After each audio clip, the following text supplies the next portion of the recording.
Developing right now on Morning News Now, a flash flood emergency in South Florida. This morning, entire neighborhoods left underwater from heavy downpours that pounded the region with several inches of rain in just a matter of hours. And it's not over yet. We have team coverage as the severe storm makes its way up the Florida coast. Also this morning, President Biden oversees and on the world stage ahead of the G7 summit. We'll take you to Italy for more on what is at stake. And on Capitol Hill, House Republicans voting to hold the Attorney General in contempt of Congress over his refusal to hand over audio of the president's special counsel interview in his classified documents case. We think we're entitled, actually, we know we're entitled to all the evidence and the best evidence. So what do our Republican friends do when an investigation turns up short? Simply put, they engage in fantasy. That's what they are doing here today. We'll break down the vote, reaction from both sides, and what happens next. Plus, interest rates holding steady following the latest inflation report. More on the Fed's decision to keep rates unchanged, and we'll tell you what that means for you. And finally, supporting Dad. Father's Day now just a few days away, and the best gift might be something you cannot buy in a store. We're going to dig into that. Happy almost Father's Day to all you dads out there. Good morning. I'm Savannah Sellers. Joe is on assignment this morning, so you're just with me. We start this Thursday morning in South Florida, where at least 5 counties are under state of emergency orders, including the city of Miami, after severe storms dumped more than a foot of rain in some areas. The downpour triggered rare flash flood warnings. And as you can see in this video right here, several roads were turned into rivers. Officials in Sarasota are calling it a once-in-a-thousand-year rain event. The storm system also spawned an EF1 tornado in Hobe Sound in Martin County, about 35 miles north of West Palm Beach. A driver caught this video of debris flying through the air. Thousands are still without power. NBC News meteorologist Angie Lassman is, of course, here with us on this important day with the forecast. We also have the chief of Broward County Fire Rescue, Michael Kane. He's standing by. First, though, let's go to NBC News correspondent Sam Brock. He is on the ground just north of Miami. Savannah, good morning. Right now, there's a brief break in the rain. This is not going to last. This morning, there are 5 counties under a state of emergency that includes Miami-Dade and Broward. That's collectively about 4.5 million people. We're here in Aventura this morning, and right now there's still a bunch of water that's in the streets. This is actually, if you can believe it, receded incredibly from the several feet of water that we were seeing just yesterday. Cars absolutely littering streets for blocks and blocks. We're watching as tow trucks are coming through right now to try to get them up. All of these folks were stranded out here yesterday as we see a record level of rainfall over the course of this week. All right, Sam Brock, thank you very much. Stay safe. Let's now bring in Chief Michael B. Kane. He is the battalion chief of Broward Sheriff Fire Rescue and Emergency Services Department. Chief Kane, good morning. Thank you very much for joining us on what I'm sure is a busy and tough morning. We know you have been on the ground assessing. It looks like you're outdoors right now. What are you seeing? Good morning, Savannah. So last night, yesterday and going into last night was extremely busy. We ran dozens and dozens of calls. The assessment you made just before I went on air was very, very accurate. We saw vehicles stranded. We performed numerous rescues for people stranded inside their vehicles, people who required medical aid. We ran approximately 60 calls for service directly related to the storms between the hours of about 2 p.m. until about 8 o'clock yesterday evening. So it's been quite the busy shift for us. I'm sure. I mean, Florida is no stranger, right, to a storm of this caliber. You guys deal with hurricane season every year. But now is the thick of tourist season. What's your biggest concern right now? Well, our biggest concern is safety of our residents, really. You can't stress safety enough. And as you mentioned, it is tourist season. It is summer break. We are seeing an influx of people and people that may not be used to the deluge that we experienced yesterday. In fact, this is very reminiscent of a storm that we had back in April of last year, where we had several days of torrential downpours and which left the streets virtually impassable for days at a time. So it was very reminiscent of that, just on a smaller scale. However, I will say, though, that we are very prepared. We train for events like this. We have the equipment, we have the personnel at the ready. And should we encounter another evening like we did last night, we'll be out there, I can assure you, and we'll be ready. Given those safety concerns, what is your department telling people in the area to do in order to stay safe? And what helps you respond to this emergency if people in your county do what for you? So the number one thing for the general public is when we have a storm event such as last night, it's to stay indoors. Don't travel unless it's absolutely necessary, emergent travel, and that's pretty much it. Allow the fire rescue units and the emergency workers to be able to respond to the calls for service unimpeded, because with the vast number of vehicles that are on the roads, they tend to get stranded in the high waters, which makes the roadways unpassable for us. And we have to navigate around those vehicles, which extends our response times. So really, it's for the residents to stay indoors. Now, this morning, as I was driving around doing an assessment of our area, I did notice some people walking around, kind of surveying their neighborhoods. And one thing that's really concerning is when you have standing water, because you could have power lines down. That water could be electrified. Should you step into the water, you could become electrocuted. And also standing water around large lakes and ponds. You may be in 2 feet of water one moment, and in the next moment you could be in 6 feet of water, and the water could be over your head. So those are the types of things that we're encouraging or urging our residents to heed. Such important safety reminders. What is the power situation like in your county? How many people don't have power? How long could it take to come back? There's sporadic power outages throughout the county. I really don't know when the power will be back on.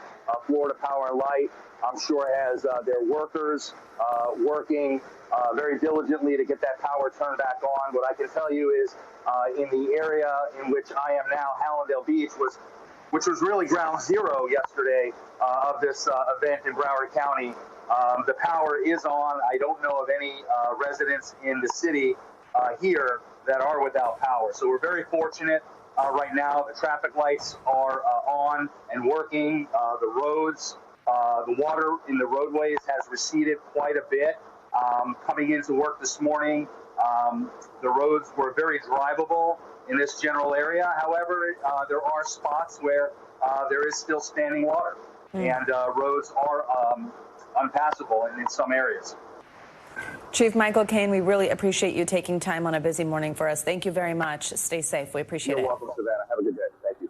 For more on the flood watch in Florida, let's get a closer look at your morning news now weather. Angie Lastman is with us with the latest. Angie, is there relief in sight? Yeah, unfortunately, Savannah, good morning to you, but we don't really see a whole lot of relief in the way of long-term kind of a situation for folks across this region. Yes, we've had a couple of breaks in the rain, especially overnight for much of this region, but we're going to turn that faucet back on here as the day goes on. So no surprise that we've got flood watches still up for 7 million people. Yesterday, picking up anywhere from 10 to 15 inches of rain in some of these spots, Broward County, Miami-Dade County, really impressive rainfall. And by the way, we've got Florida sitting on porous limestone, so that means we're also dealing with water coming from the ground up. So we've got the really heavy rainfall rates, impressive rainfall rates happening over long periods of time. No surprise if we see kind of a repeat performance through the day today with any additional rain that does fall. You can see this stationary front still hanging out a little farther north of Tampa, but either way, we're going to keep it unsettled, and the significant rainfall is in the picture for today and potentially tomorrow, too. You can see here Friday looks like we'll have a little less rain, but again, any additional, even inch or less, is going to be problematic for some of these areas that picked up a foot of rain in just one day. So this is something that we'll watch at least through the end of our work week. Here's the latest as far as the expected amounts that we could potentially see. I think we're looking at anywhere from another 5 to 10 inches of rain, and this goes through Saturday. So not just today, but tomorrow, too. But of course, we could see some of those thunderstorms that really barely get going. They don't have a lot of movement happening, and that means that we're dumping heavy amounts of rain on one single spot, and that's how we start to see that flooding happen. Of course, this is something that we'll watch through the end of the week. We're also going to keep a close eye on this little area right here. It doesn't look like we're going to see much development in the short term, but we could see some gradual development here as it emerges off the coast of Florida and out into portions of the Atlantic, moving away from the state. But I do want to call your attention to one other area that we're going to watch likely developing in the Bay of Campeche. That's where we're going to watch for basically the potential of a system to happen here as we get into early next week. So potentially developing on Sunday into a disturbance, moving through parts of the Gulf of Mexico, which, by the way, are quite warm at this time of year. We've got a whole lot of moisture that's going to push into parts of the Gulf Coast, specifically, I think, Texas, Louisiana is where we'll be watching as we get into next week for some locally heavy rainfall and, you guessed it, some flooding as this develops. Now, could we be talking about a tropical depression? Maybe. Either way, it looks like we're going to see some really unsettled weather for folks there. And we don't see a whole lot of dry skies in the forecast really for our friends in Florida either. We'll still be watching for those showers, like I mentioned on Friday. In that region, we'll see some thunderstorms across parts of the Northeast, Savannah, and those record highs, of course, something else that we're having to watch for with triple-digit temperatures across a good chunk of the country for the weekend. Lots of extreme weather, thinking of those people in Florida. Angie, thank you so much. Well, President Biden is in Italy this morning for the start of the G7 summit. He arrived last night ahead of the three-day meeting of the world's largest industrialized nations. The conflict between Ukraine and Russia is expected to take center stage at the summit. This trip comes just days after his son, Hunter Biden, was convicted on federal gun charges, and also 2 weeks before the much-anticipated debate with his rival, former President Donald Trump. NBC News White House correspondent Monica Alba is traveling with the president. She joins us from Italy. Monica, good morning. So President Biden is set to meet later today with Ukrainian President Volodymyr Zelensky. What can we expect there? And tell us what else the president has done so far today. Yeah, certainly, Savannah, Ukraine on the top of the list for these world leaders to be discussing. And specifically, President Biden is going to be announcing a new joint security agreement between the U.S. and Ukraine that is supposed to last for 10 years and is supposed to be a pledge of defense cooperation and, in the words of the National Security Advisor, a real signal of resolve that is meant and aimed toward Russia and its continued aggression against Ukraine. They're also going to be discussing, these leaders, as they have been meeting already today and will continue to throughout the day, how they can potentially come up with this plan to use frozen Russian assets to continue to fund Ukraine's defense and provide more military aid. So they're trying to really iron out the details of how to do that exactly. But we'll hear more from President Biden and from President Zelensky when they appear in a joint news conference a couple of hours from now. Savannah. Monica, so just said a second ago, this comes just 2 days after the president's son was found guilty in that federal gun case.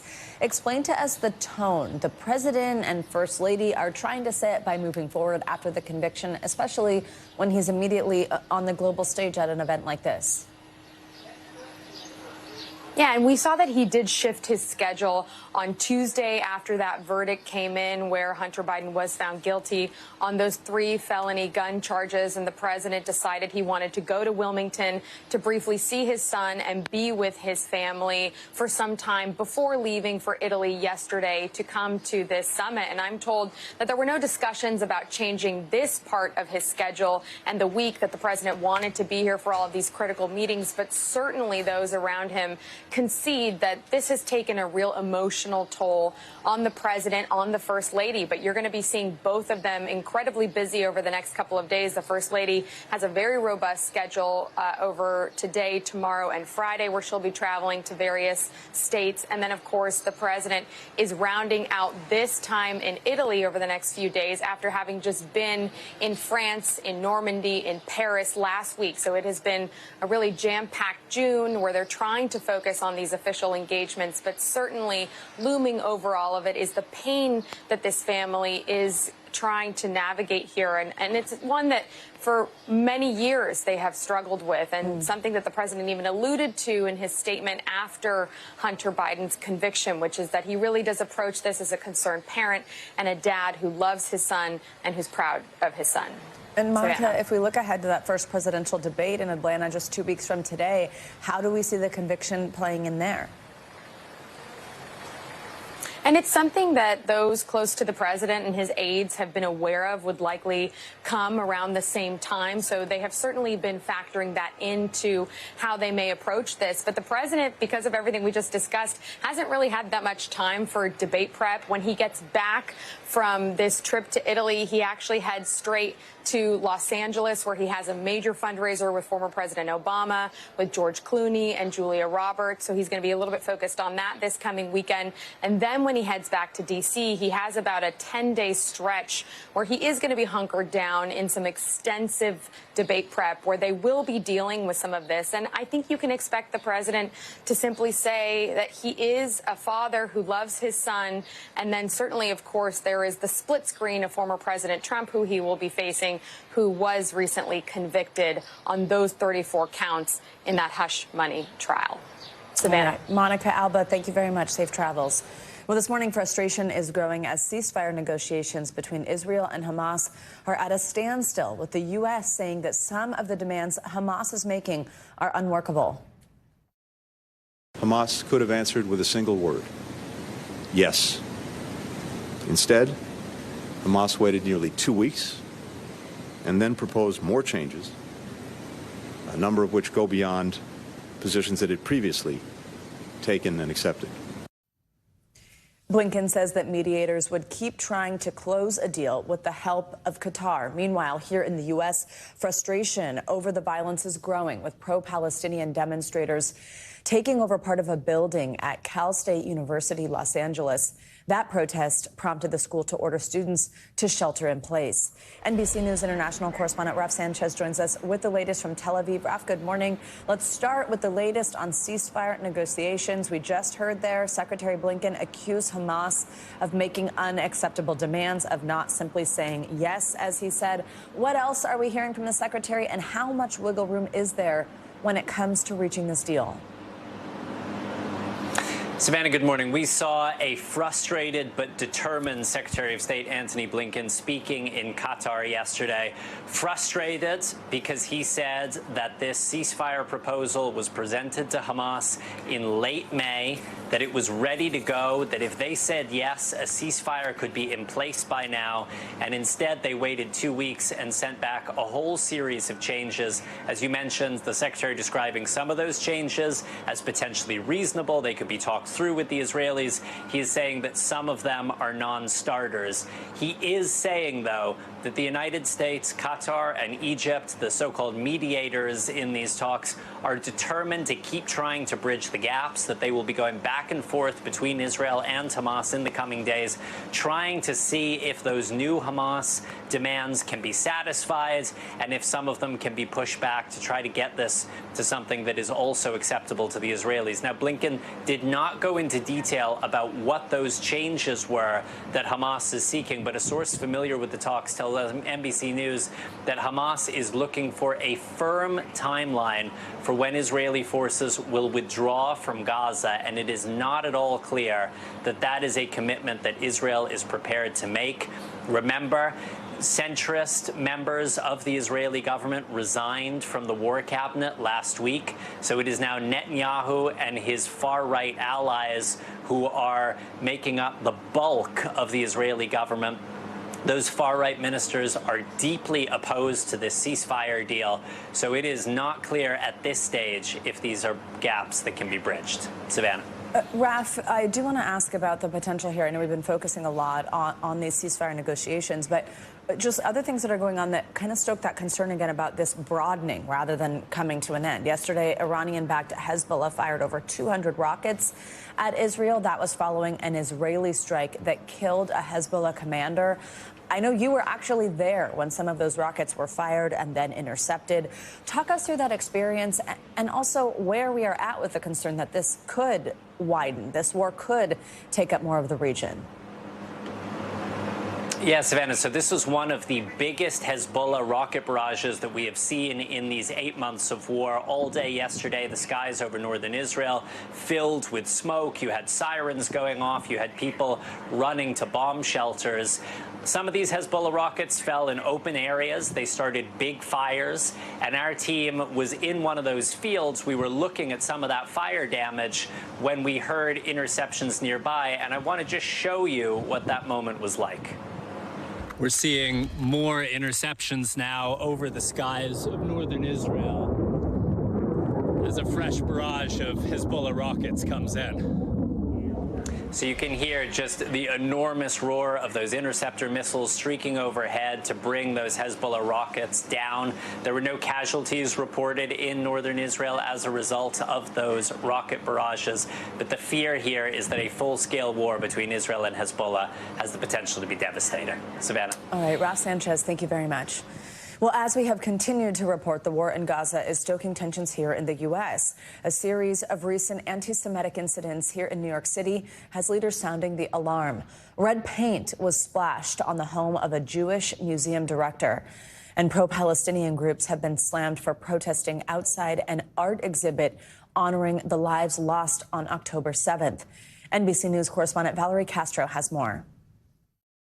Pro-Palestinian protesters making their mark in red paint. Oh my goodness! On the home of the Brooklyn Museum's Jewish director.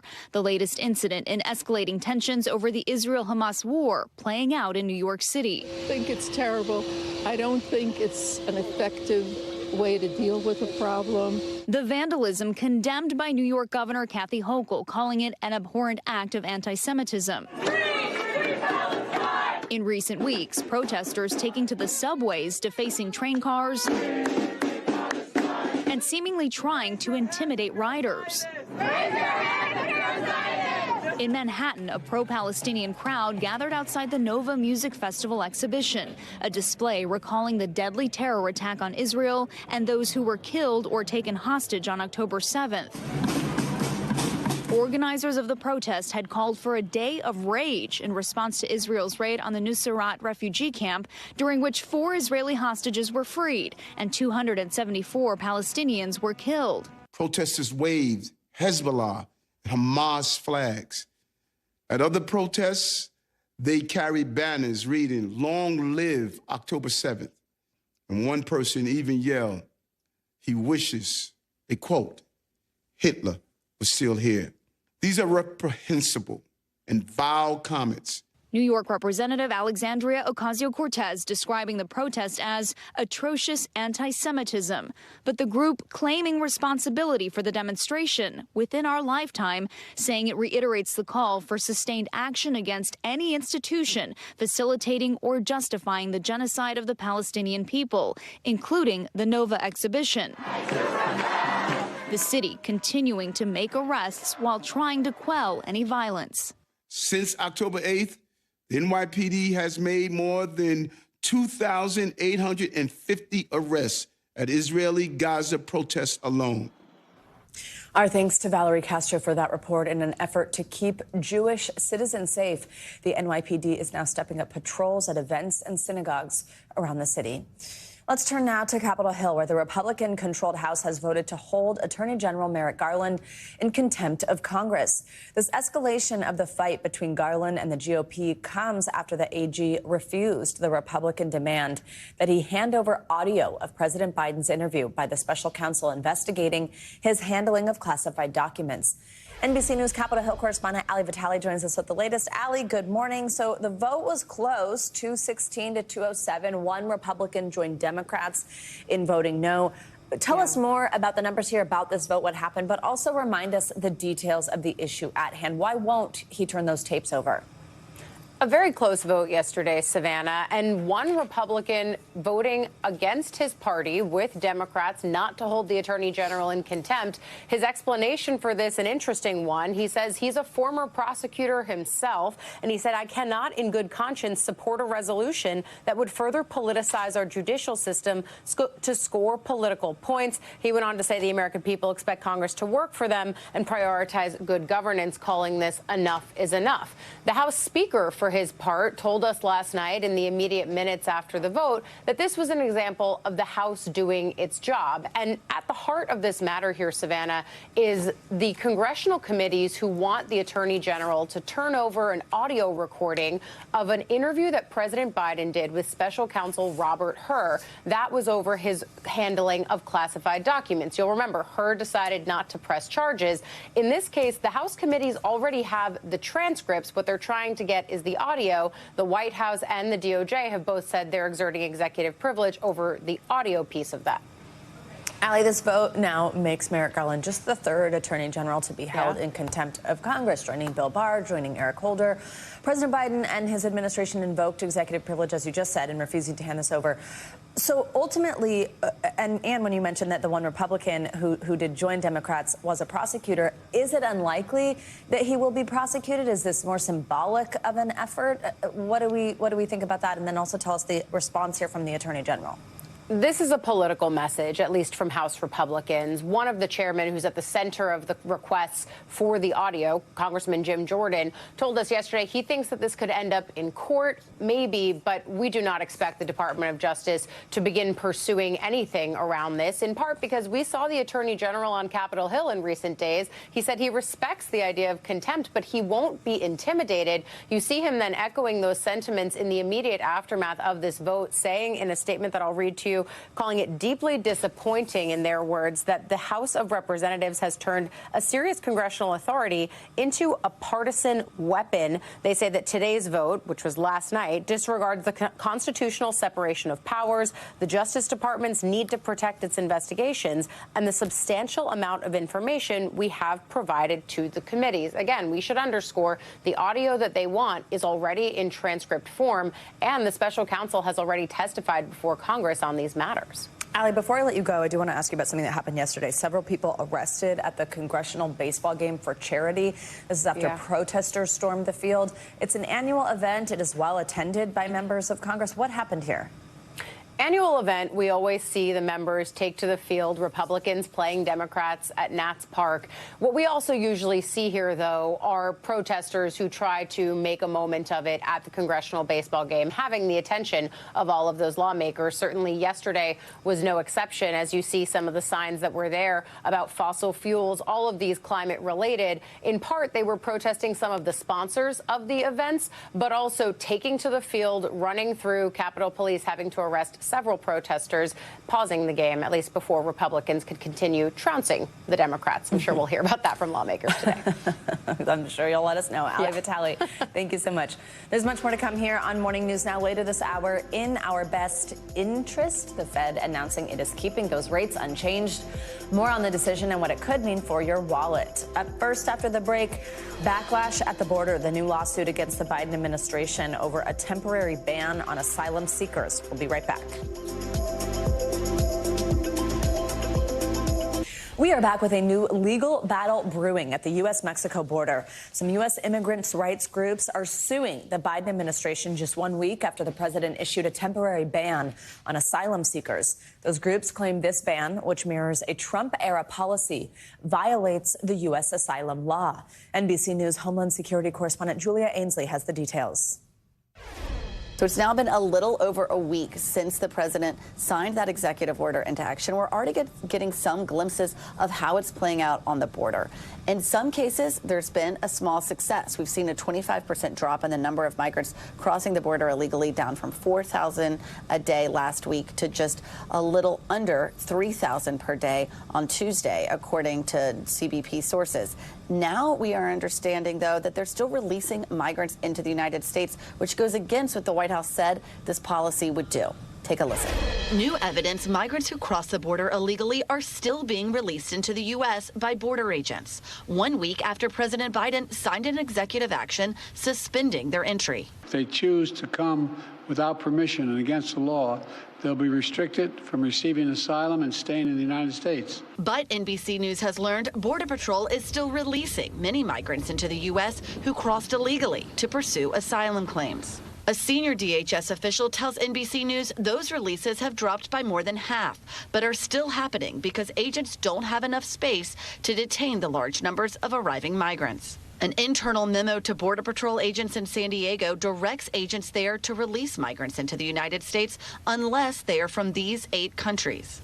Overall, illegal border crossings under the new policy are still high, but have dropped from 4,000 to 3,000 per day, DHS sources tell us. President Biden signed the executive action after fierce criticism of his handling of the border, with a record nearly 10 million migrants entering the U.S. since he took office. But the Border Patrol union says the president's new action is not tough enough. It's status quo. Things have not changed. The executive order has not made any significant impact as it relates to the illegal border crossings. We suffer a lot just to get here, says this Guatemalan woman waiting in Mexico to cross. Immigration advocates suing, saying the asylum restrictions go too far. This ban is patently illegal. The Trump administration enacted a near identical asylum ban. We sued over that. We won. We hope to win again.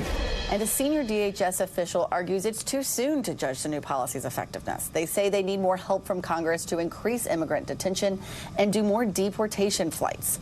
Of course, it doesn't seem like any help from Congress is on the way soon, so we'll continue to watch how this policy plays out on the ground. Our thanks to Julia. More international news now. In Kuwait, a fire swept through a building, killing dozens of people. NBC News foreign correspondent Claudio Lavanga has that and other world headlines. Claudio, good morning. Good morning, Savannah. That's right. It all happened early on Wednesday morning, with local officials saying that the fire is linked to building code violations, and it took over a building housing foreign workers. Now, so far, India's external ministry says at least 40 Indian nationals are dead and dozens more are injured. The Interior Minister also ordered the arrest of the building owner and reportedly shared plans with local media to address labor overcrowding. Now let's travel over to France, where President Macron announced plans to suspend controversial voting reforms in New Caledonia. The announcement follows that wave of deadly unrest across the French Pacific territory just last month. Indigenous Kanak people, native to the territory, pushed back against the shaky reforms, believing they will cause even deeper marginalization for their community. And we end our tour of the world with the pilgrimage to the holy city of Mecca. City officials say more than 1.5 million people have arrived in Saudi Arabia ahead of the start of the Hajj, which officially begins tomorrow. Now, that count includes 4,200 Palestinians from the occupied West Bank, according to the Palestinian Ministry of Religious Affairs. Meanwhile, Palestinians living in the Gaza Strip are currently unable to attend because of the war. Travelers reportedly shared that they are praying for Gaza and other nations to live in peace during this time. The trip is a religious duty that Muslims aim to carry at least once in their lifetime, to circle at least 7 times the Kaaba. Back to you, Savannah. All right, Claudia, thank you very much. Coming up, controversy on Capitol Hill as lawmakers fight over the future of IVF. We'll tell you about the new legislation that would expand access to the treatment. Plus, we're in our Father's Day feels, why opening up to your dad or your father figure this Sunday might be the greatest gift you can give. You're watching Morning News Now. Welcome back. The Democrats' focus on reproductive rights will continue with a vote to protect access to in vitro fertilization. 3 senators are preparing to introduce legislation that would also expand access to the treatment for millions. NBC News congressional correspondent Julie Sirkin spoke to those senators about why they're pushing ahead with the bill despite Republican pushback. Julie Eshelman and her husband, who's in the Army Reserves, had their 2-year-old daughter through in vitro fertilization. When we moved from Washington to Arizona and from Arizona to Illinois, we didn't have to worry about whether we'd be able to access IVF. They kept their frozen embryos in storage during deployment. But after the Supreme Court overturned Roe v. Wade, everything changed. Are we going to be able to access IVF in our new state? Are we going to have to pay to travel out of state? Alabama was their next potential destination, and the state Supreme Court at the time effectively banned the procedure, deeming frozen embryos are babies. Our military families don't have control over where they live.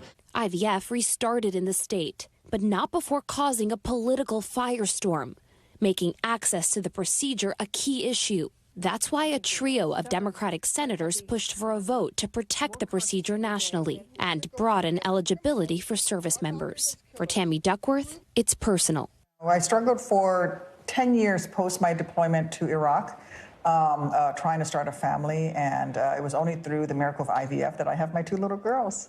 Their bill would prevent states from imposing IVF restrictions, expand access for service members and veterans, and require insurance plans to cover fertility treatments. It's not about the petty politics. It's about the people in our communities that are really struggling. But just like Democrats' efforts to protect access to contraception, this bill will likely fail. Some people are looking at these attempts by Democrats and are calling them messaging bills. What's your response to that? They're a message to the American people that you have a right to IVF. They're a message to the American people that we believe Roe should be the law of the land. They're a message to women in this country that they have the right to make their own health care decisions. The majority of Republicans say they too support IVF, but will probably oppose the Democrats' bill, saying it goes too far. I clearly support IVF. I have an ad supporting IVF. I have a daughter going through IVF. Alabama Senator Katie Britt, outspoken after her state's actions earlier this year. We strongly support continued nationwide access to in vitro fertilization. Trying to pass her bill with Senator Ted Cruz, it would withhold key funding for states that ban IVF. But it says nothing about potential legal consequences of discarding non-viable embryos essential to the procedure. But Democrats blocking it. That's why I object. Their bill is very dangerous. And is a step backwards. If Congress can't find a solution, Julie's family has a lot to think about. And that could mean that my husband would have to leave the service. Which sounds like a really tough decision. Yeah. I mean, he's been in 14 years. You know, I am so proud of the work that he does for our country. Our thanks to Julie Sirkin for that report. Well, June marks Men's Mental Health Awareness Month. And of course, and a reminder, this Sunday we celebrate dads with Father's Day. And while the holiday can be joyful for some, for others, it might come with some more complicated emotions. Here to help us walk through it all is licensed marriage and family therapist and friend of the show, Dr. George James. Dr. James, great to have you with us on this one. Thanks for being here. So let's jump in. While this holiday is fun for some, is celebratory for some, is filled with a lot of love for some, it can be tough for other people maybe who don't have a good relationship with their father or their father figure, or conversely, fathers don't have a good relationship with their kids. Do you have any mental health tips for people who might experience some grief, maybe even some regret this Sunday? Yeah, good morning, Savannah. Yeah, Father's Day definitely can bring up lots of different pain and struggles and loss of and memories of loss. For people, what I encourage them to do, if it's loss that you've experienced, to find ways to honor your dad. You know, for me, it's honoring my entrepreneurial spirit from my father. For you, it might be something else. For those who are dealing with daddy pain or struggles, find ways to maybe talk about it or even reach out, maybe extend the olive branch. This might be the time that you can connect or reconnect or work through some of that pain that you might be experiencing. Absolutely. Now, Dr. James, I know that you believe that dads actually feel much more than we might realize. I am blessed to have an extremely close, fantastic relationship with my dad, who does not struggle in this department. He's very emotional, but I know, like, even when we were little, it would catch some of my friends by surprise, you know, that he would cry about things, that he does emote so much. So I think a lot of people don't maybe realize that. And there are also myths that suggest that men and father figures aren't emotional as moms might be or as women are. First, where does that come from? Like, what is that rooted in society? And what are some ways that we can, if we put ourselves in that mindset, hey, dad wants that too. How can we make sure dad feels loved, knows he's loved, and we tap into those emotions for him? Maybe make him cry a little. Well, you know, you're right. I mean, I think this goes back to this thought of that men need to be tough, and that means not showing emotions. I believe the complete opposite. And what I've seen from my work is that lots of men are actually very emotional, feel lots of things. Some of the struggle is sometimes being able to language those feelings. I mean, even in my own family, we joke about who's the biggest crier between myself and my daughter. So there's lots of ways that men feel and can talk about that. We just want to encourage them. And when it comes to filling their tank, lots of dads actually get filled up with appreciation, feeling that they're seen and appreciated for the work and time and effort that they put in can melt any dad, most likely really quickly. Well, and I'm sure it's a great example for your daughter to see you as a man showing those emotions. Well, while feelings aren't tough for all men, as we're saying, they're not for you. There might still be some dads out there that do struggle to maybe express themselves.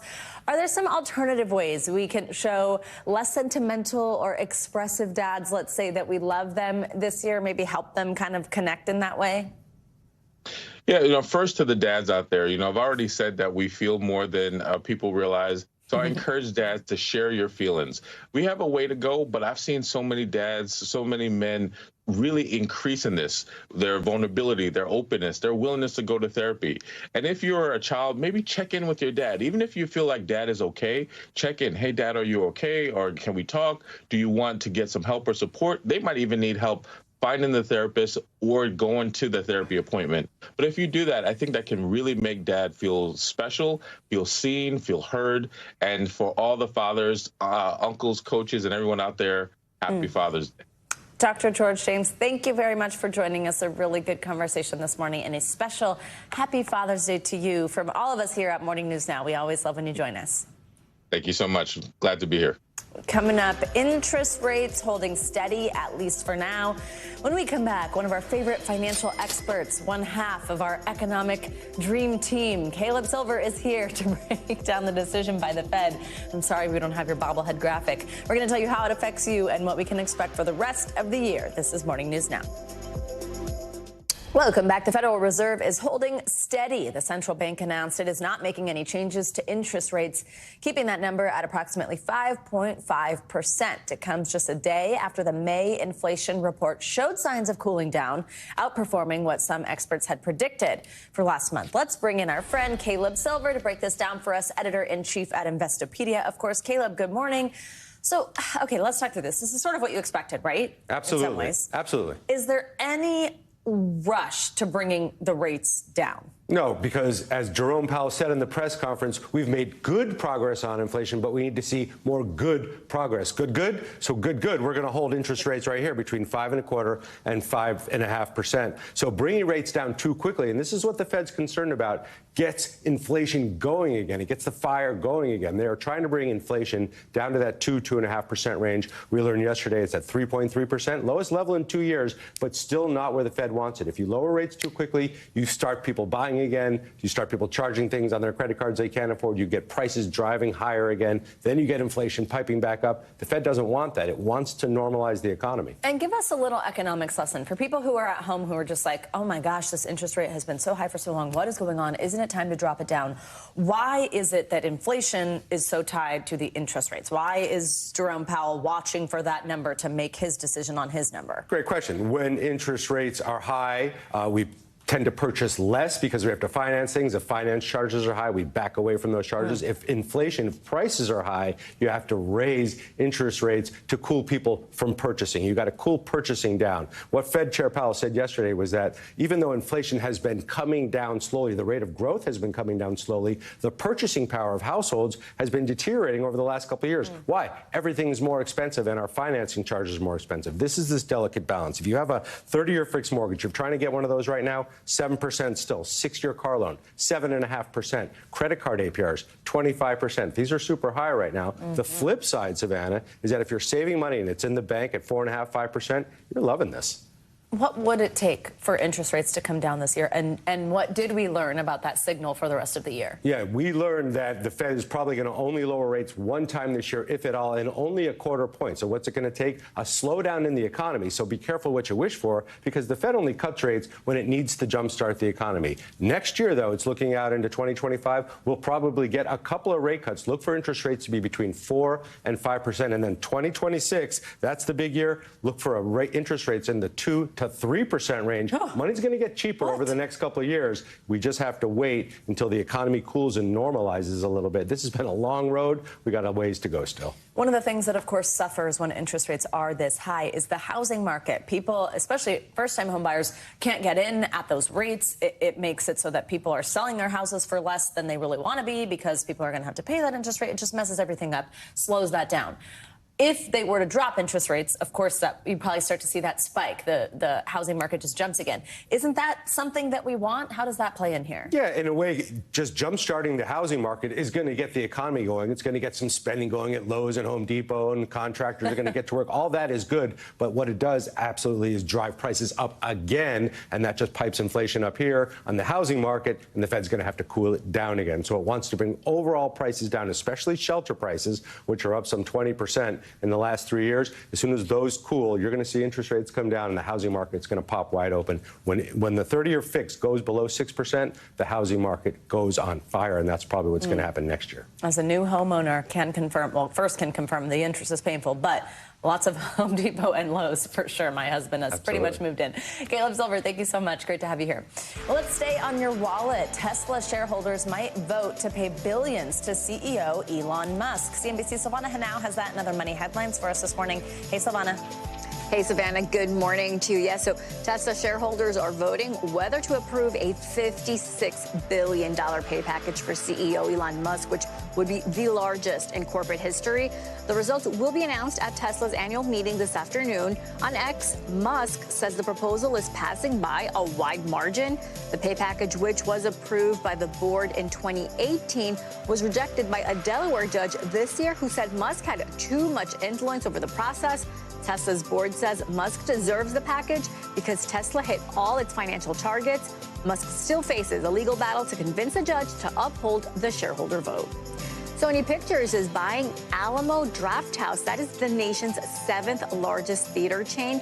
It's the first time a studio will own a theater chain since the Justice Department terminated a decree from 1948 prohibiting certain movie distributors from owning cinemas. The deal gives Sony control over a popular date night destination where moviegoers can order food and drinks, including alcohol, that are served at your seat.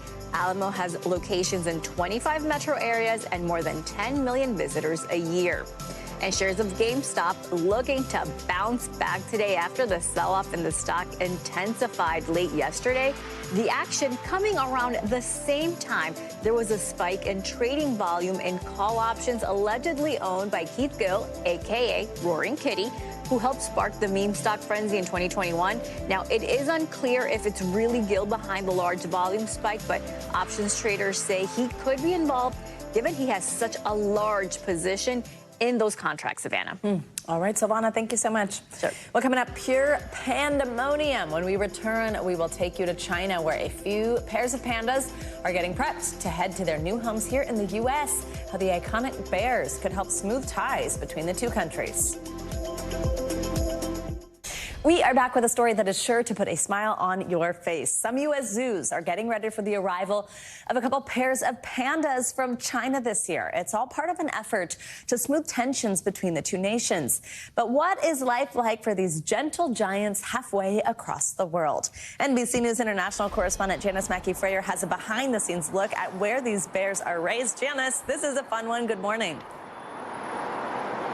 Oh, good morning, Savannah. Get ready for Pandamania because giant pandas are making a return to the U.S. With those adorable faces and the wobbly bodies, pandas have been luring millions of visitors to zoos around the country, and soon they will be back, but only after a lot of preparations here in China. For every panda that's ever gone anywhere in the world, their journey begins here in the lush mountains of south-central China, home to roughly 2,000 pandas and a cluster of Chinese research and conservation reserves that breed, raise, and protect them. Raising a panda takes a lot of effort, says Huang Zhe, the director here.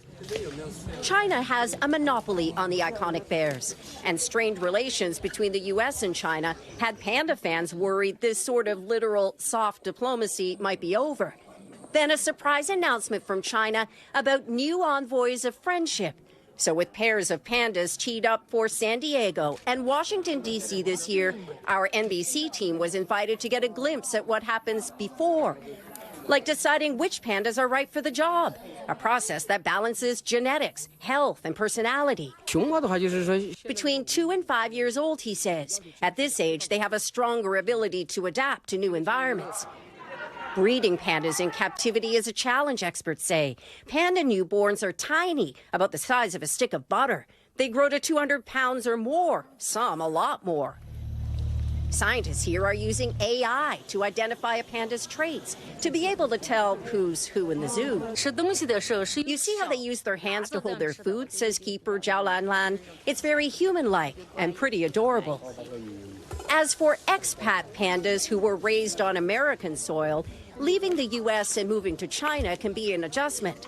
Like Bebe, born at Washington's National Zoo and returned to China 5 years ago.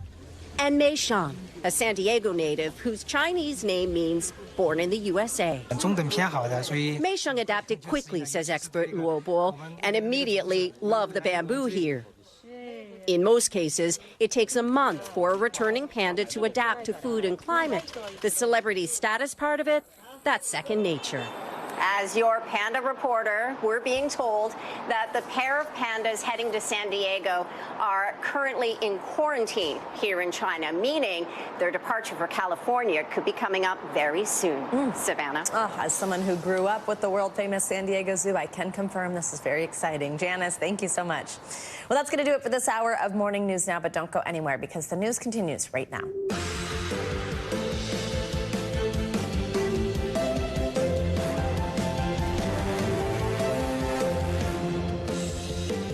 Good morning. Thank you for joining us this Thursday. I'm Savannah Sellers. Joe is on assignment this morning. Right now on Morning News Now, state of emergency.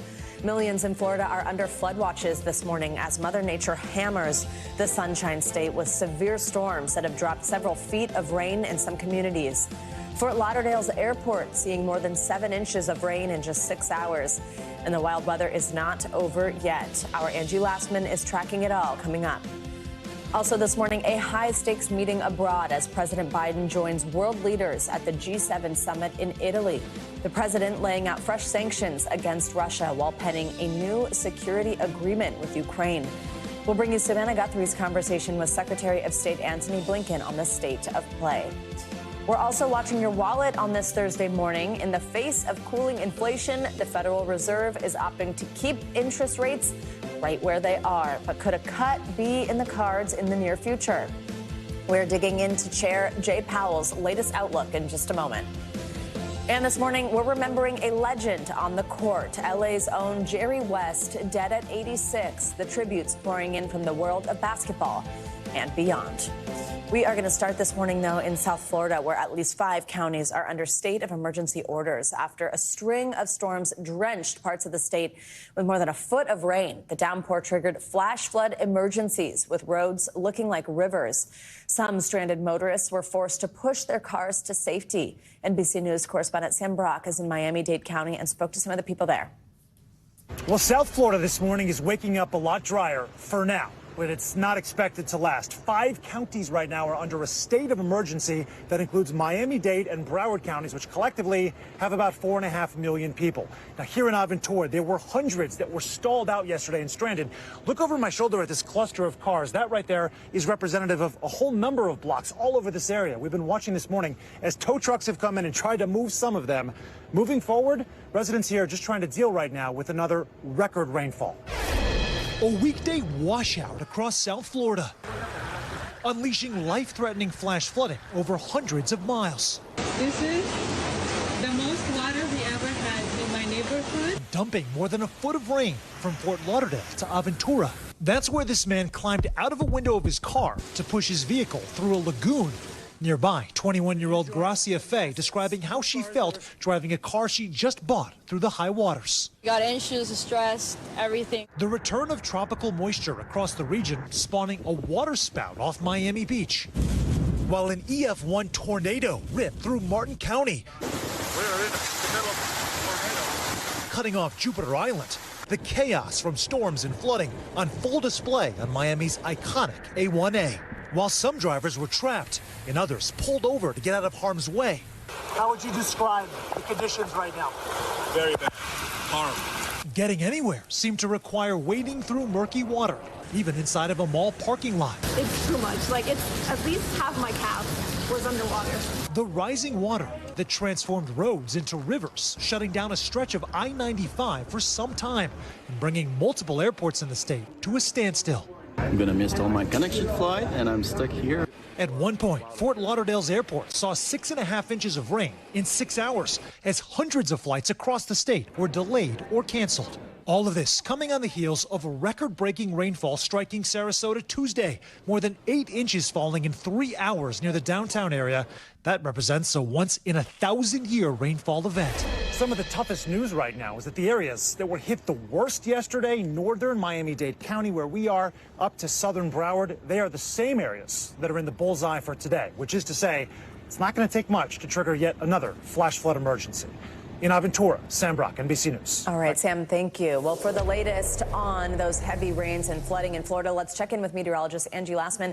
Angie, tell us what we could see today. Morning, Savannah. Sam is exactly right. We're going to see probably more of the same as we gear up for more of these rounds of really heavy rainfall across some of these same spots that have picked up more than a foot of rain. We've got the flood watches already in effect. These are likely going to stay in effect even through tomorrow. 7 million people included in that. Now, the good news is some of those spots that I mentioned, the 10 to 15 inches of rain, they're dry right now. So as you heard Sam saying, we're starting to see some of that water receding across parts of Broward and Miami-Dade, but we do have some of this rain that's working across portions of the western coast of Florida, north of Fort Myers. And we are still going to pick up additional rainfall here through the day today. So it's not going to stay like this. You can see this kind of big batch of tropical moisture for us to tap into. It's going to be something that remains unsettled here for the long haul, honestly, through today and tomorrow, because this stationary front is just hanging out to the north. We've got a lot of tropical moisture to tap into again, and that means that more of these really heavy downpours are going to be something that we'll have to deal with across this region. So here's the deal for today. The flash flood risk, especially the southern tip of the state of Florida, you can see where we're dealing with the moderate risk. Miami in the bullseye of that. No surprise, doesn't take much for Miami to flood on a regular rainy day. And of course, when we're dealing with rainfall rates as impressive as they have been over the past couple of days, this is something that we'll likely see. That extends out towards Marco Island as well. But even Port St. Lucie, Fort Myers, and as far north as Orlando and Tampa could see some significant rainfall leading to some flooding. We've had some impressive numbers come in already for the accumulations, but we've got more on the way. As I mentioned, anywhere from 5 to 10 inches of additional rainfall will be likely. So again, it doesn't take much. So we'll likely see some of those same spots while the water's receding right now, dealing with the flash flooding concerns here as the afternoon goes on, especially concerned for that afternoon commute once this rain really starts to fire up. Meanwhile, as far as the tropics are concerned, we've got one area right off the coast of Florida that we're going to watch over the next couple of days. Doesn't look too impressive, but we could see some gradual development into portions of the Atlantic. That's down the line, but that'll be moving away from the state of Florida.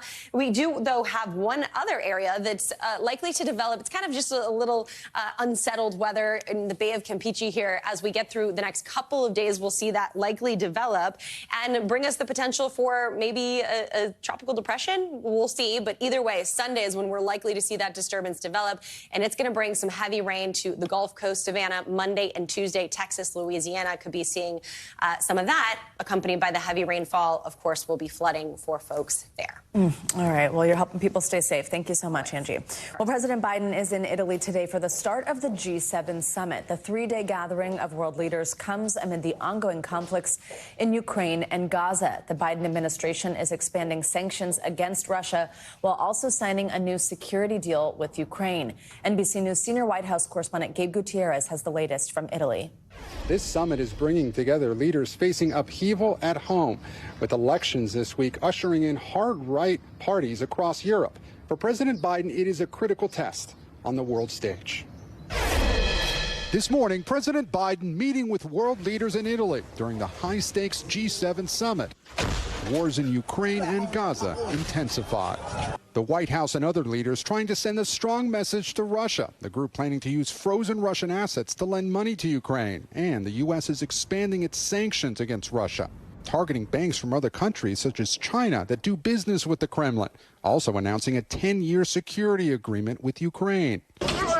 Tensions are mounting after a Russian missile strike in Ukrainian President Zelensky's hometown killed at least 9 people.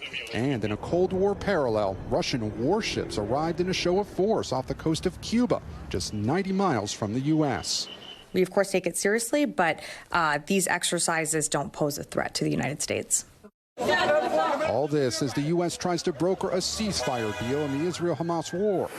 Secretary of State Antony Blinken accusing Hamas of making unworkable demands as it tries to change the terms of the proposal laid out by President Biden. And as hostilities on Israel's northern border grow, Hezbollah yesterday fired a barrage of rockets from Lebanon. Israel is denying Palestinian reports this morning that it conducted an airstrike on a humanitarian area in southern Gaza. Here in Italy, President Biden is expected to meet with Ukrainian President Zelensky later today and Pope Francis tomorrow. Back to you. All right, Gabe, thank you so much. Well, as negotiations in the Middle East continue, Secretary of State Antony Blinken sat down with today's Savannah Guthrie a little earlier this morning to discuss the latest push for peace and where things go from here. Take a listen. Hamas has finally responded to this ceasefire deal laid out by the president almost 2 weeks ago. Let's do the top line first. Having seen that response, do you think a deal is more or less likely as we sit here today? Well, Savannah, the response we got was unfortunately not the yes that we were looking for, a yes that virtually the entire world has given. President Biden laid out this proposal for an immediate ceasefire, getting all the hostages home, putting us on a path to enduring peace in Gaza and beyond. And what you saw in the time since he put that out almost 2 weeks ago was country after country coming out and supporting it in the Arab world and well beyond. The Israelis reconfirmed their support for it. The United Nations Security Council, which rarely speaks with one voice these days, was almost unanimous in its support. So we were waiting for Hamas's response, and the response we got was to try to add new conditions to a proposal that everyone else had accepted. So we've got to see now if we can work through those, if we can bridge the gaps that Hamas has created by trying to impose new conditions, including, by the way, coming back on things that it already agreed to. But here's the thing. It took Hamas 12 days to respond, and the world didn't stand still during those 12 days. People continued to suffer during those 12 days. The longer this goes on, the more people will suffer. So Hamas has to demonstrate that it too wants this to end. If it does, we can bring it to an end. If it doesn't, then it means that it wants the war to continue. Well, you said yesterday at some point where if one side continues to change its demands, you have to question whether they're proceeding in good faith. So let's be direct. Is Hamas negotiating in good faith? The proof will be in whether we can bring this to a conclusion and bring it to a conclusion quickly, fast. From our perspective, it's time for the haggling to stop. It's time for a ceasefire to start. And you have one man who's probably somewhere deep underground in Gaza for Hamas, Mr. Sinwar, who's making all of these decisions. Well, he's relatively safe underground. The people that he purports to represent, they're suffering every day. So if he has their interests at heart, he will come to a conclusion to bring this to a conclusion. Well, you've said that needs to happen, and it needs to happen now. And you've said that some demands are possibly workable, some are unworkable. Is that a diplomatic nicety? I mean, has essentially Hamas blown up the deal with this response? No, I don't think the deal is blown up. I think it's still possible. But at the end of the day, this has to come to a point where it's either yes or no. Our thanks to Savannah Guthrie for that conversation. Well, former President Donald Trump is set to make his first visit to Capitol Hill since the January 6th attack, where he will meet with congressional Republicans this morning. A senior Trump campaign official tells NBC News the meetings will be focused on policy as the GOP works to show unity heading into the November election. For more, we are joined by our friend, NBC News senior national politics reporter Jonathan Allen. John, good morning. So Republicans say this meeting is all about setting up their agenda for 2025, but what specifically are you focusing on with this visit? Well, I mean, number one, I think the question is going to be what it is Donald Trump says to these folks and how they respond to it. Of course, the agenda that they're looking at is attempting to repeal as much of what Joe Biden has done over the last 3.5 years as they possibly can, extending the Trump tax cuts, at least those that are due to expire, and trying to build a wall between the United States and Mexico. The Trump agenda isn't that much different now than it was 4 years ago. The big difference is that back then he was trying to repeal Obamacare and the Obama legacy. In 2025, he would be trying to, if he was elected, trying to repeal Joe Biden's agenda. Frequent Trump critics, Senators Susan Collins, Lisa Murkowski, Mitt Romney, they will not be in attendance today. Now, they're citing conflicting plans, but Senate Majority Leader Mitch McConnell will be there. It's going to mark the first in-person meeting between the two since 2020. They sort of have this strained relationship. Where do things stand this morning, and what should we read into who is in the room and who is not? Yeah, Mitch McConnell had some very strong words for Donald Trump in the wake of the January 6th, 2021 attack on the Capitol, when Mitch McConnell and his colleagues had to hide from basically the Trump base folks who showed up at the Capitol to sack it and seek out the vice president in an attempt to take him, some of them chanting that they wanted to hang him at the time.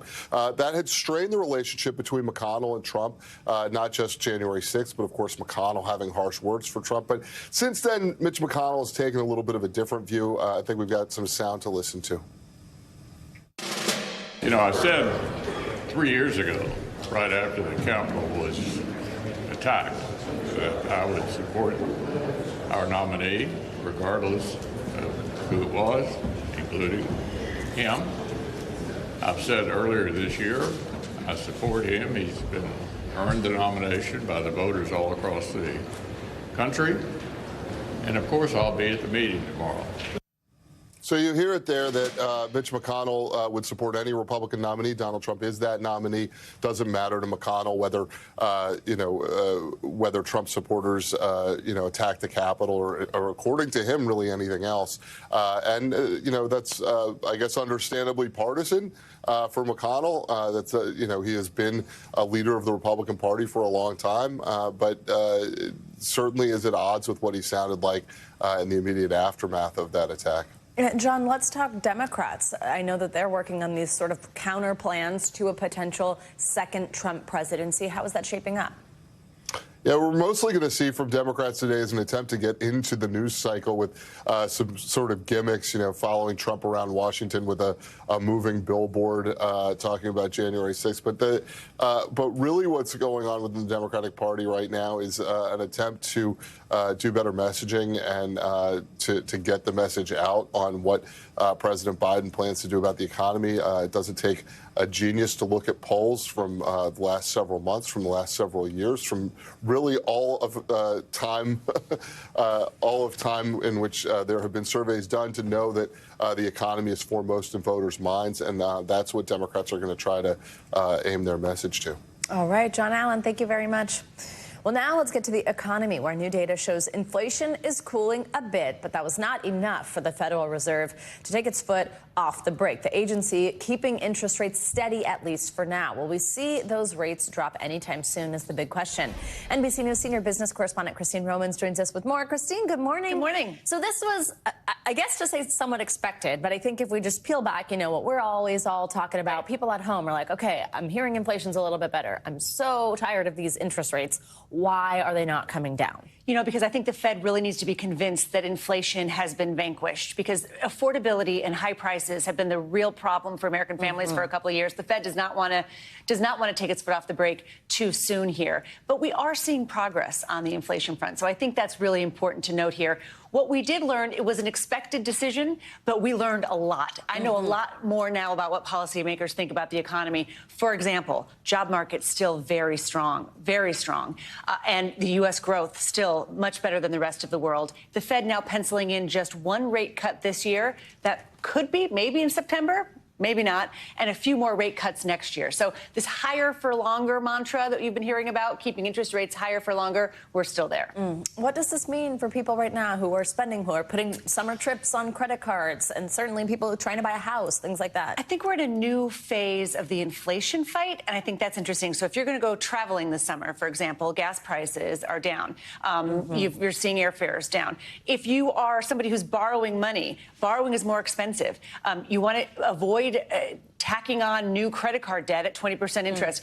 But you can also earn money with a high-yield savings account. So this is my big takeaway for people. If you can't get in the housing market, you've been saving money for a down payment, Oh, my goodness. Don't keep that in your plain vanilla bank. You must get a high yield savings account. You can earn 5% on that. Savers finally have the upper hand in this economy. It's been a long time since I've been able to say that. So that's really important overall. But it's still hard to buy. You know, the housing market is still a real struggle. So you mentioned gas prices down. Sure. Where else are we seeing relief? Like if people are trying to be like, okay, I guess they're not coming down anytime soon, or maybe just a teeny tiny bit in a few months from now. What can I do right now to try to still live my life, try to still experience things, but not break the bank or put too much on a credit card? So I think you're going to find this summer is going to be a summer of value. We've heard from the restaurants, the fast food chains. We've heard from the big retailers that they're going to make sure there are value propositions for American consumers who are sick and tired of higher prices. So look for the best deals. Where we saw prices actually falling, new car prices from April to May fell 0.5%. Gas prices are down. Airfares fell, although I keep looking, and I have not seen these lower airfares. Agree with but that. I'm going to believe the government that they track these very closely, and airfares fell a little bit. And clothes, that is directly related to that story I was telling you about Walmart and Target and all of these other big companies saying, oh, we're going to find value for you. That clothing markdowns are part of that. I completely agree on the airfare. I'm like, what website are these people using? You know, here's the thing. People want to experience something, and they're willing to pay for it. So on the one hand, America says we feel lousy about the economy. On the other hand, they say, I'm going on vacation. That's where we are. You know it. You always describe this mixed bag, which is very confusing, but there's some little bits of good news in there. Christine, thank you very much. Nice to see you. And we'll see you with us here tomorrow. Much more to come on this hour of Morning News Now, including an astronomical multi-billion-dollar payday that could soon be lining the pockets of Elon Musk. But what do Tesla shareholders have to say about it?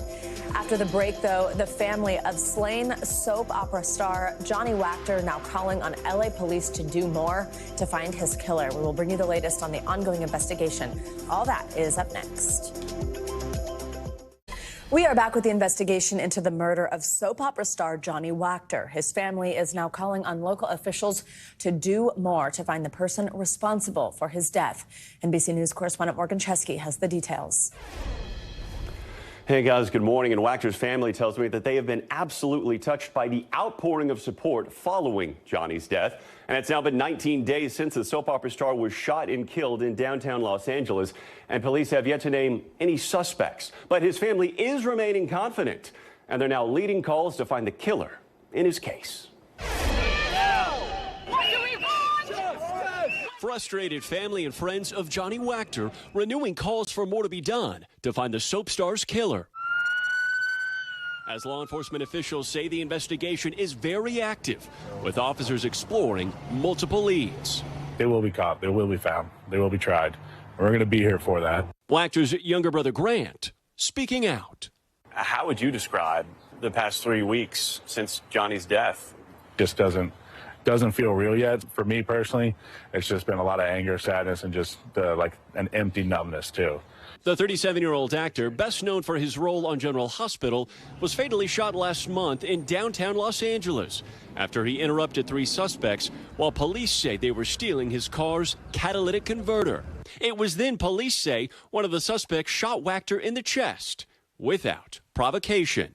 A security guard jumping into action to perform CPR. I arrived in, as we would all try and do, save a life. It's unfortunate when we can't. He did anything and everything he could to keep Johnny here. Exactly. I gave him a hug and I told him thank you for, just being there for him. Immediately after the incident, investigators worked to pull fingerprints from Wacker's vehicle and scour the area for video. But there have yet to be any arrests related to the crime, with police only saying the suspects were wearing dark clothing and driving a dark sedan. What do we want? Now! On Wednesday, community members marched to LA's City Hall to call for more to be done to bring justice for Johnny and increase public safety. I don't know what the answer is, but someone has to create one and find the right one soon. You're afraid that what happened to your brother could happen again? We don't want another grieving mother. I don't want more grieving brothers. There shouldn't have to be marches for stuff like this. Now, experts we've spoken to about this ongoing case say it is a tough one because this appears to be truly a random act of violence, and there is no connection to Johnny or that friend he was with at the time this shooting took place. Meanwhile, the family tells me that this weekend they will be holding a private service, and close friends are invited to pay tribute to Johnny in his native state of South Carolina. We'll send it back to you. Morgan, thank you so much. Let's get you international news now, starting with rioting in Argentina's capital over a sweeping new economic bill. NBC News foreign correspondent Claudio Lavanga has that and other world news for us. Claudio, good morning. Good morning, Savannah. That's right. On Wednesday, the Senate in Argentina narrowly passed that President Milei's sweeping economic reform bill. Now, the reform was approved with a margin of only one vote, with 37 lawmakers voting in favor and 36 against it. The bill, a fundamental part of President Milei's plan to solve the country's economic crisis, seeks to privatize some of the country's state entities, attract foreign investors, and water down labor rights. During the vote, as you mentioned, protesters outside the Senate set cars on fire while anti-riot police dispersed the crowd with the help of water cannons. Now let's move to Athens, where the ancient Acropolis is closed to tourists temporarily after temperatures in the Greek capital reached 109 degrees.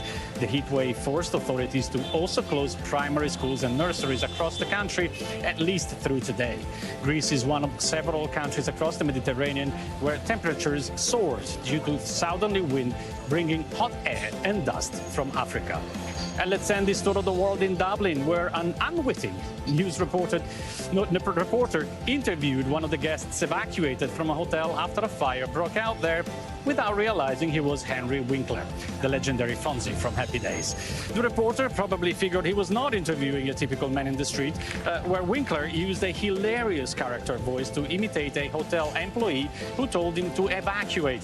Winkler was in Dublin to promote his memoir, Being Harry the Fonz and Beyond, and later he took selfies with firefighters. Now, I guess that when he finally realized that the firefighters recognized him, he went like this. Hey.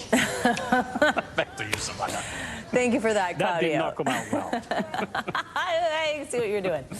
Coming up, the battle over IVF treatments is back in the national spotlight this morning. Now, one of the nation's largest religious groups is taking a stand against the practice. More on that after this.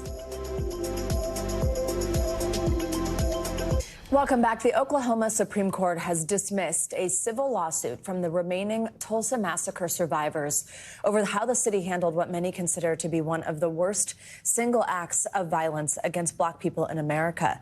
That upholds the district court judge's ruling from last year. It is a major blow to Tulsa residents looking for some form of justice over 100 years after the attack. NBC News correspondent Antonia Hilton is with us for more on this. Antonia, good morning. So first, just remind us what this case was about and how the Supreme Court responded to claims that were brought forth in this lawsuit. This case was about the survivors, two women, 109 and 110 years old, who were witnesses, who were living in the Greenwood community in Tulsa when this massacre took place. These women, despite being over 100 years old, they remember seeing bodies burned, buildings crashing to the ground, an attack from a mob that came into their community and completely leveled businesses and sent generations of people running and fleeing from Tulsa. And they came forward with this lawsuit, originally filed in 2020, arguing that this massacre constituted an ongoing public nuisance, a statute that they believed they could make essentially a sort of form of a reparations claim. But what we've seen now is that the Oklahoma Supreme Court, really the last stop on their journey here to get justice, has decided to dismiss the case, saying that this is a policy-making issue and not something that can be decided by the courts. But when you talk to Black community members in Tulsa, they say the court is really the only place that they feel that they could have gotten justice over the last century. I do want to play, actually, because as you mentioned, despite their age, these memories persist of that day. Viola Fletcher, she gave chilling insight into her memories. Let's listen to that. I still see Black men being shot, Black bodies lying in the street. I still smell smoke and see fire. I still see Black businesses being burned. I still hear airplanes flying overhead. I hear the screams. I have lived through the massacre every day. Our country may forget this history, but I cannot. I will not. And other survivors do not. And our descendants do not. Antonia, tell us more about the lasting damage that these survivors say that event caused. Not just memories from that day, but what it's meant over 100 years later. Well, it has had an absolute and demonstrable generational impact here. When you talk to Black people who live in the Tulsa area, many of them are direct descendants of people who lost homes and who lost businesses. Often when people talk about stories about a history of racial violence or questions of reparations, it's a little bit in the abstract, right? Many generations removed, property has changed hands repeatedly. That's not the case here. When you go to Tulsa, bricks are marked with commemorative markings that show which business was there previously, who owned it, and what kind of community and sort of contribution they were making to the economy there. And so there's a very clear line for Black people in this community about what was lost and what they believe they're owed. Antonia, what happens next here? I mean, you mentioned that the courts are saying it's a policymaking issue. Other residents don't feel that way. What does this mean? Is there something that Tulsa can do? Is there somewhere that this can go from here? Well, on the side of what Tulsa can do and leaders who actually are in Oklahoma, what we're seeing from them is an indication that there's very little they are interested in doing. They don't want a policy make around this. They, frankly, are resisting even talking about race and history in their schools right now. So what we're seeing from the survivors is first they're going to appeal this decision, ask the Oklahoma Supreme Court to reconsider. But they're also now sending a signal, frankly, to the Biden administration. There's federal action you could take at the federal level to reinvestigate this massacre here. Antonia Hilton, thank you very much. Great reporting here. Well, the nation's largest Protestant denomination, the Southern Baptist Convention, is now taking a stand against the practice of in vitro fertilization. At its annual meeting Wednesday, delegates voted for a resolution opposing the fertility treatment. NBC News correspondent Aaron McLaughlin joins us with the details. Aaron, good morning. Hey there, Savannah. The Southern Baptist Convention is considered a powerhouse, so when they speak, conservative Christians listen. Now, for the first time, it's speaking out against the way IVF is currently being practiced. The ayes have it, and the resolution is adopted. This morning, the nation's largest Protestant denomination voting firmly in favor of a resolution against the current practice of in vitro fertilization. It's the first time the convention, representing 13 million Southern Baptists, has voted on the issue.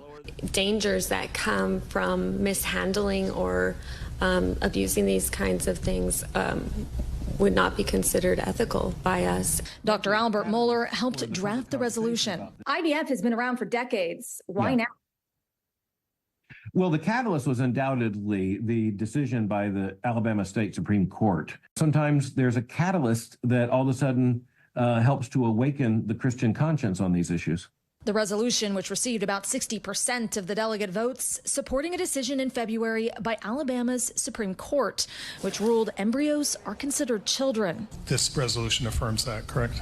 Yes. Correct. Okay. Unequivocally. It also calls for members to advocate for the government to restrain actions inconsistent with the dignity and value of every human being, which necessarily includes frozen embryonic human beings. It's not just a statement of sort of moral principle. It's calling on members of these faith communities to lobby the government to restrict IVF. Still, the decision was not unanimous. Some delegates shared stories of lives enriched by IVF, including Daniel Taylor, who spoke on behalf of his godson's parents who conceived using IVF. I cannot believe we are privileged to have him in our lives. Because of him, I thank God for IVF. Why are you disappointed by this resolution passing? I think that some of the language is a little harsher than I would like. Some of the language implies that there is no use for IVF that is ethical. And whereas I know of circumstances, because my godson was conceived in this circumstance, where IVF was used in a very ethical way that is consistent with pro-life and Christian ethics. This push against IVF, of course, is happening in an election year where reproductive rights are expected to be a top issue at the ballot box. Polls show Americans overwhelmingly believe access to IVF is a good thing.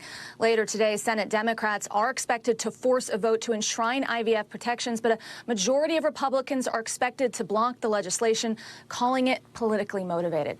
All right, Aaron McLaughlin, thank you very much. Well, coming up, using artificial intelligence in the classroom. More on the popular tool that's helping students boost their reading and writing skills up next. Welcome back this morning. Elon Musk is celebrating what could be an astronomical payday. In a post on X, Musk said Tesla shareholders are set to approve his controversial $56 billion compensation package and a resolution to move the Electric Car Makers Incorporation to Texas. A judge initially struck down the deal in January, calling it an unfathomable sum that was unfair to shareholders and adding it was negotiated by a board of directors beholden to Musk. For more, let's bring in Dan Primack. He is a business editor at Axios and author of the daily Axios Pro-Rata newsletter. Dan, good morning. Thank you very much for being here with us. So while the full vote isn't expected to be revealed until later today, Elon Musk is calling it a victory. We just showed you a post he put up on X. First, just your reaction to this news and what you think could happen today. I mean, you know, we don't obviously know. We don't know if Elon's kind of trying to prime the pump for some voters, kind of, you know, build momentum. But there have been reports that some of the biggest investors in Tesla, some of the biggest institutional investors have kind of broken his way late in the games. And a lot of the big kind of mutual fund managers, et cetera, usually vote late. The ones who vote early often are the big kind of institutional investors, pension funds, et cetera, some of which have come out against them. Honestly, it is not surprising. When it comes to Tesla historically, what Elon wants is what Elon gets. How did this pay package grow to such a massive number, to $56 billion? It was originally agreed to in 2018, and at the time it was much, much smaller. The basic answer is the value of the shares have exploded. You know, they're up almost 10x from where they were when this was first decided. So what was first at least by Elon standards, a relatively small pay package in terms of dollars has exploded because the value of Tesla has exploded, you know, in the 6 years since then. In his post, Musk also said that shareholders approved Tesla transferring, as I just mentioned, its state incorporation from Delaware to Texas. Talk us through the decision to move. Why do they want that? Why is this significant? They want that because Elon's mad at the courts in Delaware, essentially. You know, most big companies do incorporate in Delaware. There's a variety of reasons for it, but a big part is they've got a lot of infrastructure there for business. You know, Delaware's laws, it's got business courts, are specifically designed to have attracted businesses. And this isn't the first time Elon's done this. Since he's been mad at the courts, which goes back to the original decision over compensation, he moved SpaceX already. He moved one of his other companies, not to Texas, but to Nevada. So it's not surprising. He doesn't want to be subject to Delaware courts anymore. But what's important is even if Tesla does move to Texas, he still has to deal with this compensation issue in the original Delaware court. So just because shareholders may vote in his favor today doesn't mean that that court case doesn't proceed and proceed in Delaware. All right, Dan Primack, thank you very much. Let's stay on Money News and get a check at the latest unemployment numbers. CNBC's Silvana Henao joins us with that breaking data and some other money headlines. Silvana, good morning. Hey, Savannah, good morning to you. Well, we are getting a fresh snapshot of the U.S. economy. Jobless claims. So that's the number of Americans filing for unemployment jumped to the highest level in 10 months last week. That's another possible sign that the labor market is loosening under the weight of high interest rates. Unemployment benefit applications rose to 242,000, up from 229,000 the week before. Meanwhile, May's producer price index coming in below estimates. The PPI fell 0.2% from the prior month, while economists expected a 0.1% increase. All right, Shein is hiking prices by more than a third on some core products, and a move likely to boost sales ahead of its planned IPO. Reuters, citing a UK research firm, says Shein's average price hikes top those of rivals H&M and Zara. In the U.S., Shein has raised the average price for women's dresses by nearly 30% in the past year.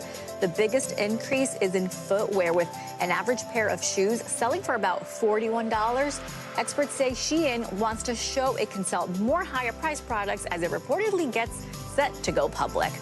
And In-N-Out Burger is raising prices just 2 months after California implemented a minimum wage increase for fast food workers. A top executive at the popular chain said in April she fought to keep prices down, but a spokesperson has confirmed to local media in Los Angeles the recent hikes are directly related to the wage increases, but didn't say exactly when they went into effect.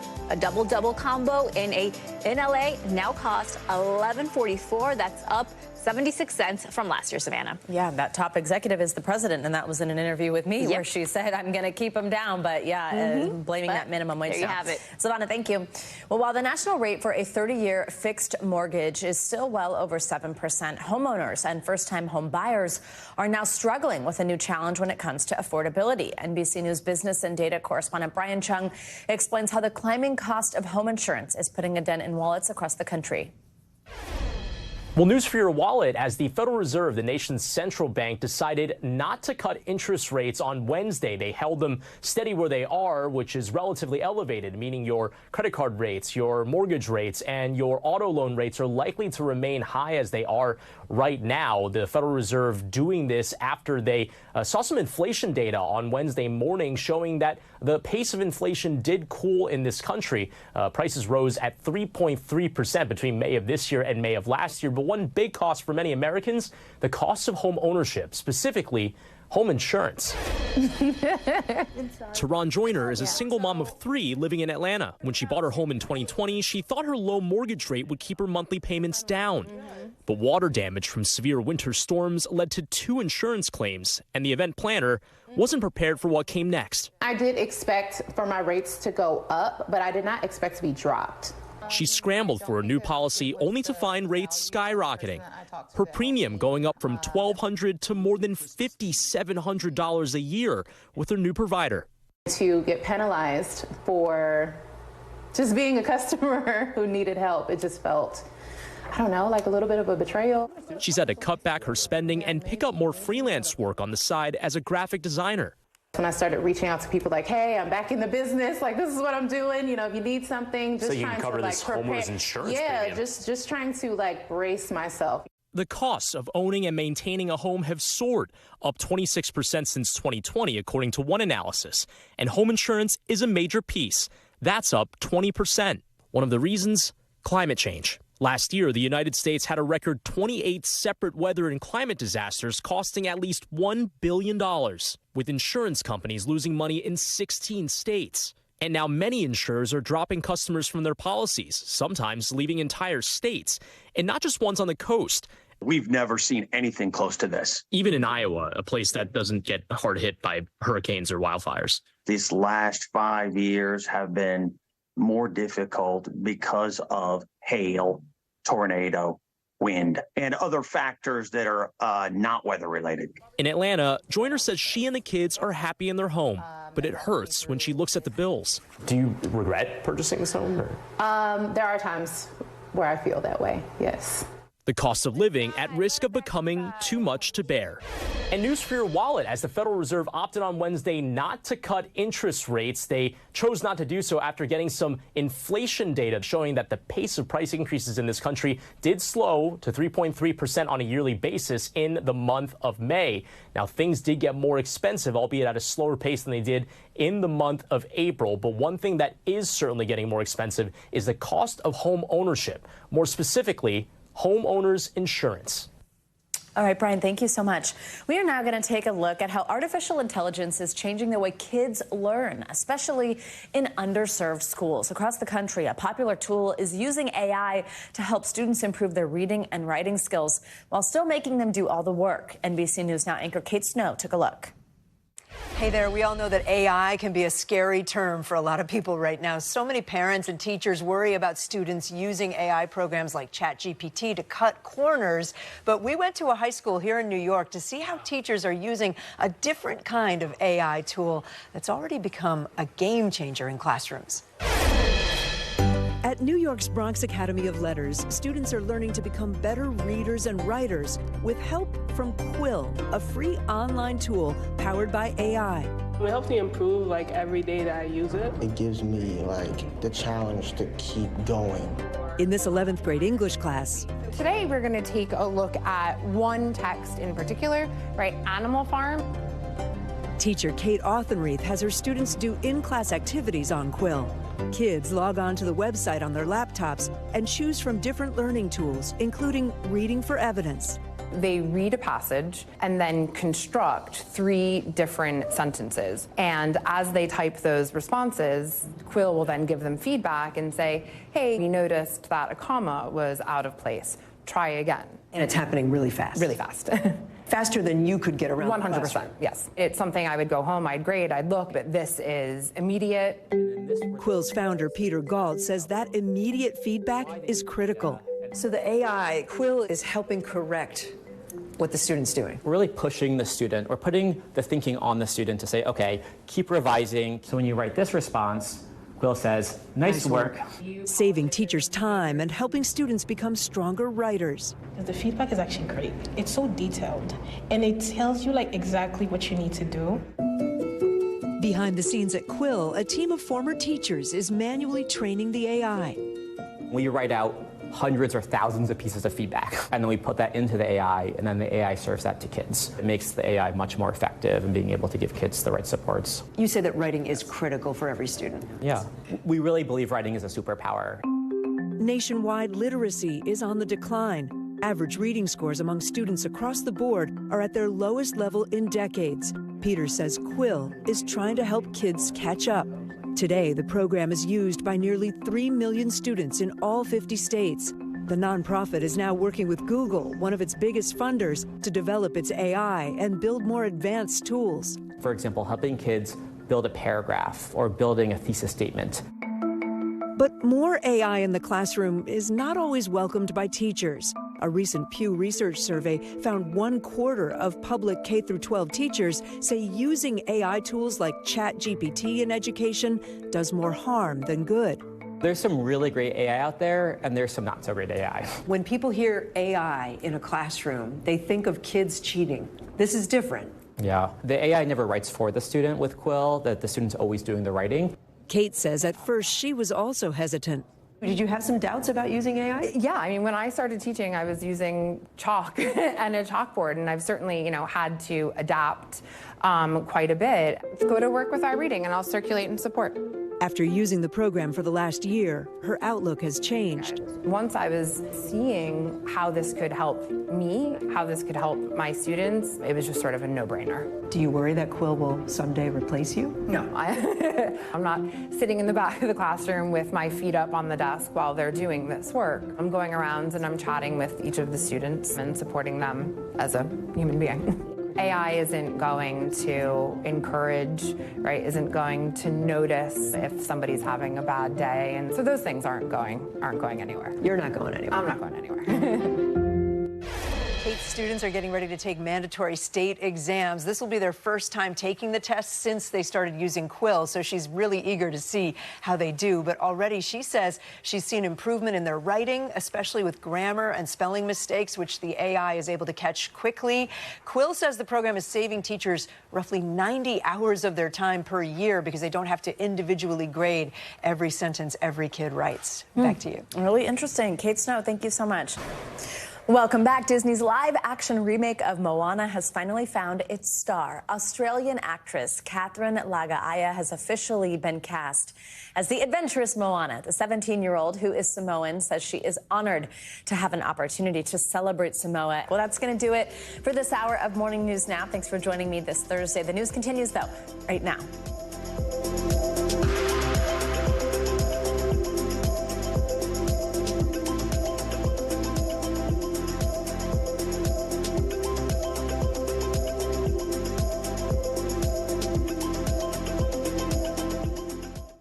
Thanks for watching. Stay updated about breaking news and top stories on the NBC News app or follow us on social media.